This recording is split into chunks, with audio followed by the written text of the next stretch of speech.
I first saw her in the quiet corner of the cafe, the one by the window where the late afternoon light made her hair glow like it belonged to some other century. I didn't know her name yet, didn't know anything about her, and somehow that made it worse. Made the ache of wanting to know everything sharper, heavier. She was older, definitely older than me, maybe mid-40s, but she carried herself like she had secrets that demanded attention, like the air itself bent around her without asking. I watched her stir her coffee slowly, almost ritualistically, the spoon catching the sunlight, and I realized I had been standing there longer than was socially acceptable. My hand tightened around my mug. My thumb traced the rim until I thought I might leave fingerprints. Then she looked up. Her eyes were startling, the color of rain-soaked asphalt. For a second, maybe two, the cafe disappeared. I could feel the pulse in my ears, the way my chest squeezed without permission. And when she smiled, just the faintest curve of lips, it wasn't a greeting, not really. It was a warning, or maybe an invitation. I wasn't sure which. I didn't know this seat was taken, I said, too loudly, my voice cracking where it shouldn't. It isn't, she replied, voice soft, but with that pause that made you wonder if she meant it for me, or if she meant it for someone else entirely. Then she gestured to the chair across from her. Unless you like standing. I laughed, but it was nervous, a sound that made my own stomach twist. I sat down, careful not to spill the coffee, careful not to inhale too quickly. She watched me, faintly amused, almost like she could see the unspoken thoughts racing through my head. She had that way of making you feel simultaneously invisible and completely exposed. The cafe was quiet. A soft hum from the espresso machine filled the gaps between our words. I wanted to ask her why she came here alone, why she always seemed to carry the weight of the world on her shoulders without letting it touch her. But I didn't. Instead, I kept talking about trivial things, about music, about books I hadn't read. I spilled a little of myself through the cracks of conversation, hoping she'd notice without me having to point it out. She tilted her head, fingers brushing her hair, her eyes narrowing ever so slightly. There was a tension there I couldn't name, a fragile boundary that screamed, "Don't get too close, but I'm terrified if you don't." And I wanted to cross it. I caught myself staring, just for a moment too long, when she reached for her cup, and I felt that surge again. That reckless, inexplicable pull toward someone I shouldn't. Someone who could break me with one word, one gesture, one perfectly silent look. I knew it was dangerous. I knew it, and yet I couldn't stop. "I hope you're not playing a dangerous game," she said, finally, her voice low, almost a whisper. It made my stomach lurch, not because she was scolding me, but because it felt like she knew I was already too far gone. I opened my mouth to answer, but the words faltered. I didn't know what to say, and for once, silence felt heavier than anything I could voice.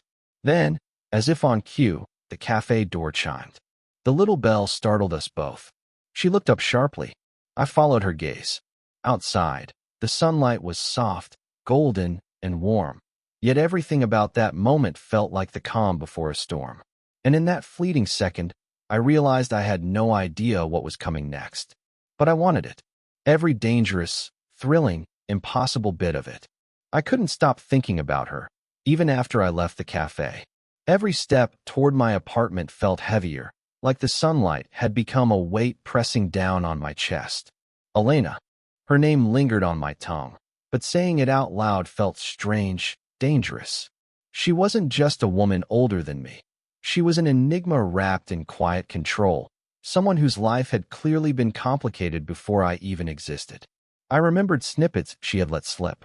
A laugh about a failed marriage, almost casual, but her eyes had flickered with something I couldn't name. Maybe regret, maybe disappointment. A comment about a daughter, 20-something, just starting out in the world, someone whose name I hadn't caught. It made me hesitate in my own head. The thought that she had a life, people who counted on her, responsibilities that weren't mine to touch, and yet, here I was, wanting to cross every boundary. I wondered what it was about me that drew her in. Maybe it was my curiosity, my carelessness, my youth that let me say things without thinking. Or maybe it was the way I looked at her, openly, honestly, without shame, without hesitation. I had the sense she wasn't used to that. Women like her, they weren't used to being seen, truly seen, by someone who didn't expect something in return. I also knew why it was dangerous. Half of me wanted to ignore it, convince myself I could play it safe, but the other half, stubborn, desperate, wanted every stolen moment, every glance, every word that brushed against something deeper. The age difference alone made it taboo in my mind, though it wasn't the kind of thing society would punch you over. But still, it felt like standing at the edge of a cliff, knowing one wrong step could ruin everything. I pictured her sitting there again, hands wrapped around her coffee cup, the sunlight catching the faint lines at the corners of her eyes. Lines she didn't try to hide. Lines that told me she had lived, hurt, learned. And suddenly, my own impulsiveness felt inadequate next to the weight of her history. Yet, there was something tender in her vulnerability, fleeting as it was, that made my chest tighten. I remembered her laugh when I told an awkward story about my first apartment, the way her lips curved almost reluctantly, like she wasn't allowed to indulge in amusement. A moment later, she had brushed a strand of hair behind her ear, fingers trembling slightly. I wanted to reach out and steady them, even though I knew I had no right. When she leaned slightly closer to retrieve her notebook from the table, our arms brushed. It was quick, accidental, and everything changed. A spark, subtle but undeniable, shot through me. She didn't pull away. I didn't either. For the first time, silence wasn't empty. It was shared. There was an unspoken acknowledgement in the air. We were both aware of the line we were dancing near, the rules we shouldn't break, and yet, somehow, we were breaking them anyway. And I wanted to see just how far it could go. I hadn't meant to linger, but the apartment hall felt impossibly long, every step echoing in my own chest. I kept thinking about Elena, the way her hand had brushed mine at the cafe. My stomach tightened at the memory. I knew it was reckless. I knew it was insane. And yet, I couldn't stop myself from replaying it, over and over, like a song stuck on repeat. The next evening, she invited me to her apartment. She said it was just to look at some old books. I should have hesitated. I should have stayed home. But I didn't. I walked in, and the air smelled faintly of jasmine and old leather. The sunlight was softer there, filtered through sheer curtains, making her hair glow again. And I realized, in that quiet room, how badly I wanted her. We moved around the room, both pretending to focus on the books, both aware of the space closing between us. She laughed softly at something I said, a sound that shouldn't have made my pulse jump the way it did. My hand brushed hers again as we reached for the same book. This time it lingered, a beat too long, a brush too deliberate. I shouldn't, she whispered, her voice low, almost trembling. Shouldn't what? I asked, barely daring to meet her eyes. Her gaze flicked away. A shadow crossed her face. I could see the fight in her, the internal tug-of-war between desire and caution, and I realized she knew just as well as I did how dangerous this was. The sound of a key in the lock froze us both. My heart lurched. I stepped back, but it was too late. Her ex-husband, or at least, the man whose framed photo I had glimpsed on the mantel, walked in, looking tired, unsuspecting. He greeted Elena warmly, and for a moment, the spell broke. I felt the weight of every boundary, every rule, every don't pressing down on me. She excused herself to the kitchen, muttering something about tea. I watched her go, torn between relief and frustration. I wanted to follow her, wanted to hold her hand, wanted to cross the line I knew I shouldn't. But I stayed put, pretending to examine a book, my knuckles white around the spine. When she returned, she carried the tea carefully, almost too carefully. She handed me a cup, our fingers brushing again, fleeting but electric. Her eyes held a storm I couldn't read, and I realized we were both thinking the same thing. We couldn't stop ourselves, even if we tried. I wanted to lean closer. She wanted to pull back. And yet, in that tiny room, in the soft golden light, everything else faded. The room, the man I didn't know, the rules, we didn't exist. But the tension was unbearable. Every glance, every touch, was a dare. And just as I thought I might finally close the distance between us, she stepped back, a hint of panic in her eyes. "Julian," she whispered, voice catching. You're playing a dangerous game. Her words weren't a warning anymore. They were a promise. And before I could respond, the phone on her coffee table buzzed. I saw her eyes flicker. She read the message, and the faintest gasp escaped her lips. I had no idea what it said, but I knew, somehow, it was going to change everything. I couldn't breathe. Every time Elena looked at me, I felt like I was standing on the edge of something I couldn't name. Terrifying, irresistible, inevitable. And tonight, the tension had a weight I couldn't shake. We were walking through the park after dinner, streetlights flickering over wet pavement from an earlier drizzle. The air smelled of rain and asphalt, sharp and clean. I tried to focus on the sound of her heels tapping lightly beside me, on the mundane conversation about some movie neither of us had seen. But I couldn't. My eyes kept drifting to the way the light caught her hair, to the tilt of her jaw, to the curve of her neck when she laughed. "You're quiet tonight," she said, her voice teasing, but her fingers brushed mine as she spoke, like she wanted to see if I'd notice. I did. I noticed everything. "I'm thinking," I muttered, feeling my voice catch. I wanted to tell her everything, all at once. That I couldn't stop thinking about her, that every small touch burned in my chest, that I was terrified she'd pull away before I had the courage to reach for her. But I didn't. Words would ruin it. Words always did. She stopped walking suddenly, and I almost ran into her. She turned, eyes sharp, almost impatient. "Julian," she whispered, voice trembling. "Do you know what you're doing to me?" I swallowed hard, my throat dry. I should have stepped back. I should have said something safe, something polite, something that wouldn't risk everything. But my hands were trembling too, and I could feel the pull, the reckless gravity that drew me toward her. "I don't know if I can control it," I admitted. My own confession surprised me. I hadn't meant to say it aloud, hadn't meant to let her hear my weakness. But there it was. Vulnerable, raw, undeniably true. Her lips parted slightly, a sharp inhale that made my chest seize. I wanted, no, needed, to close the distance, to bridge the space between us with everything I'd been holding back. But then, just as I stepped forward, she took a small step back, eyes wide with something I couldn't name. Fear, longing, guilt, all mixed together like a storm in her chest. And then it happened. A shadow fell across the path. A familiar voice, crisp and casual, cut through the tension. "Elena." She froze. My stomach plummeted. I turned, heart hammering, and saw him. The man from the cafe, the one I hadn't seen since. Her ex? A colleague? I didn't know. But the sight of him brought a jolt of jealousy, so sharp it burned through every rational thought I had.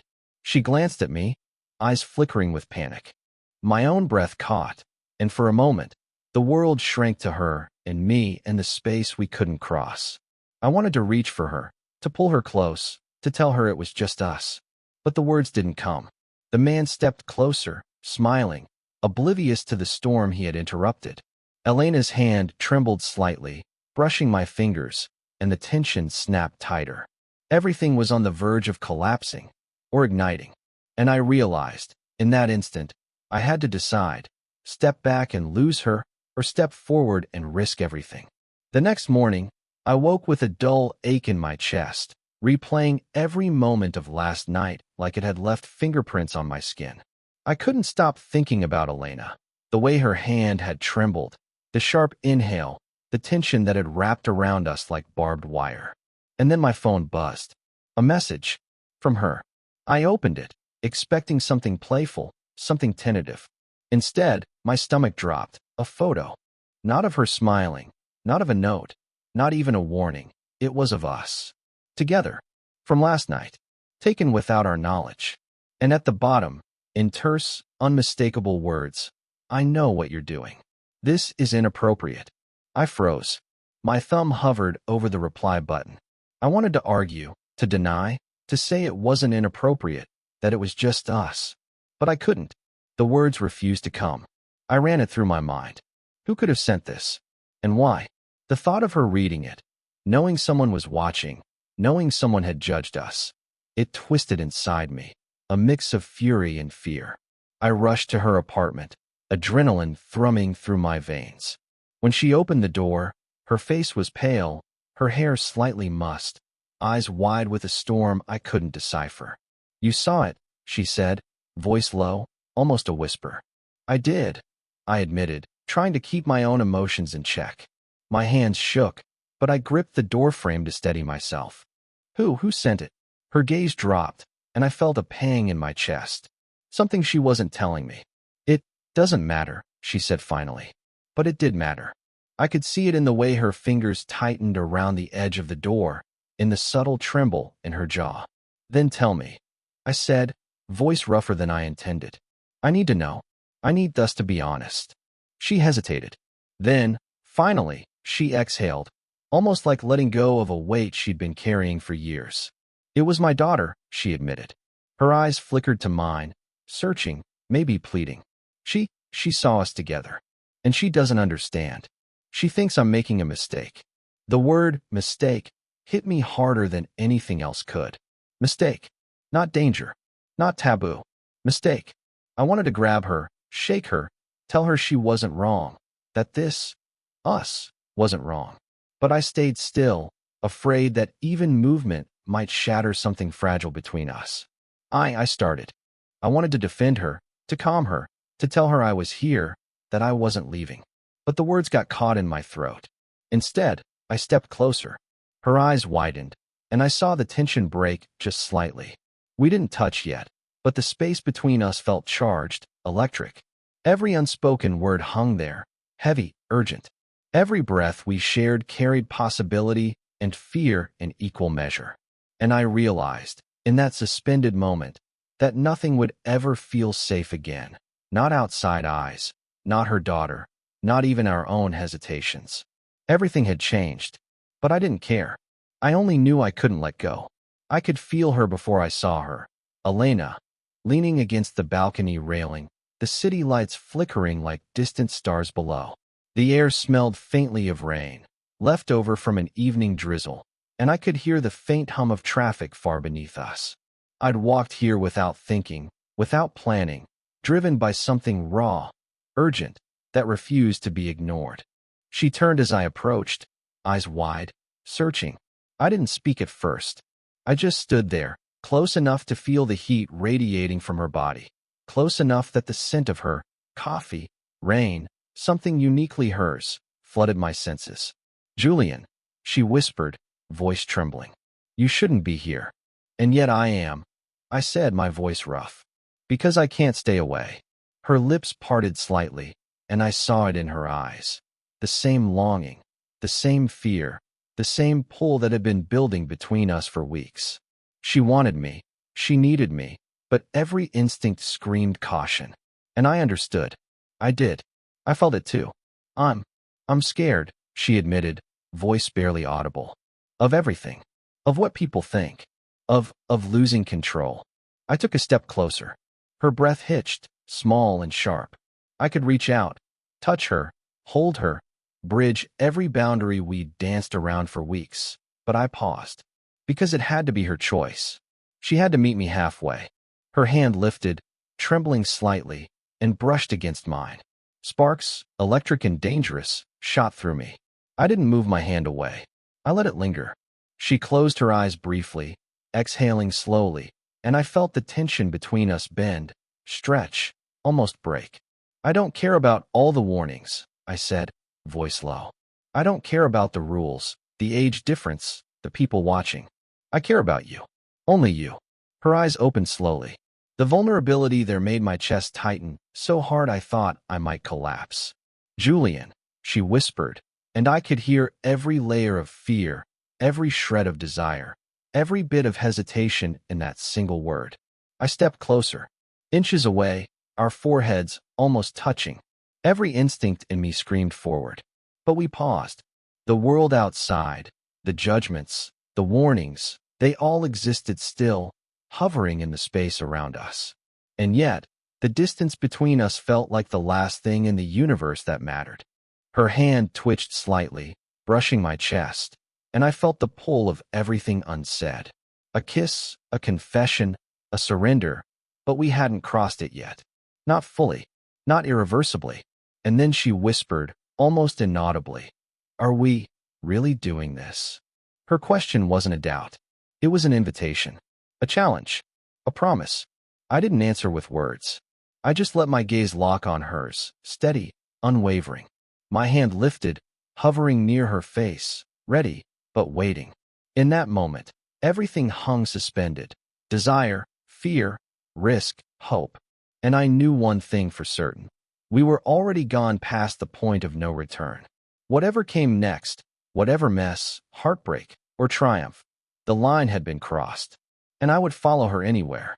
The city was quiet that night, soft lights reflecting on wet streets. Elena and I sat on the balcony, knees almost touching, neither of us speaking at first. The tension had shifted, not the kind that choked you, but the kind that hummed softly, like a secret shared. I reached out slowly, and this time, she didn't hesitate. Her hand fit into mine naturally, like it had been waiting there all along. I felt the warmth of her skin, the pulse beneath her fingers, and a rush of relief and exhilaration surged through me. "I'm glad you came," she said, her voice low, almost vulnerable. She glanced down at our entwined hands, then back at me. I was afraid of what this could mean. "Me too," I admitted, squeezing gently. "But I don't want to let fear decide for us anymore." She laughed softly, a little breathless, a little shaky. It was the kind of laugh that had layers, past hurt, relief, hope, all tangled together. She leaned closer, resting her head against my shoulder. And just like that, the world narrowed to us, the noises of the city fading into insignificance. For the first time, I saw her fully, not just the woman who carried history and caution, but the woman who could smile without guilt, who could laugh without restraint, who could let herself feel something dangerous and beautiful. I realized I'd been chasing her, yes, but also protecting her in my own way, trying to hold the space where she could finally breathe. We didn't need grand confessions or dramatic gestures. The simple closeness, the unspoken understanding, said more than words ever could. I brushed a strand of hair from her face, my fingers lingering against her cheek. She leaned into the touch, eyes closing. I think we're allowed to try," she murmured. "Even if the world says it's wrong. Even if it's complicated." "Yes," I said. "Even if it's everything we didn't expect." We sat there, letting the night wrap around us, letting the vulnerability between us settle into something tender, something real. The age difference, the warnings, the outside world, they still existed. But they mattered less than this moment. Less than the fact that we were both here, choosing each other anyway. And in that silence, broken only by the soft hum of distant traffic, I realized I wasn't afraid anymore. Not of the judgment, not of the consequences, not even of my own heart. Because I knew she felt the same, in her own careful, hesitant way. Later, as we finally stood to go inside, she brushed her fingers against mine one last time, lingering, before letting go. Her eyes met mine, a quiet question in them, and I knew we were only beginning.